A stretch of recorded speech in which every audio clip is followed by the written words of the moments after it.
Here I have Motorola Moto G52, and today I'm going to show you how to disable front camera mirroring effect on this device. So firstly you have to open camera, then you have to tap on the gear icon here, then go to the photos section, and here you can disable selfie photo mirror.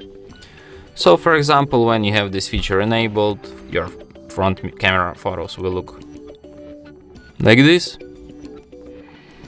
and when you have it disabled, they will look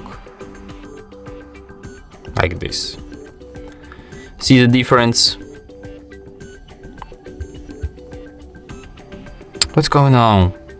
Show me the photos, please. Okay, let's try once again.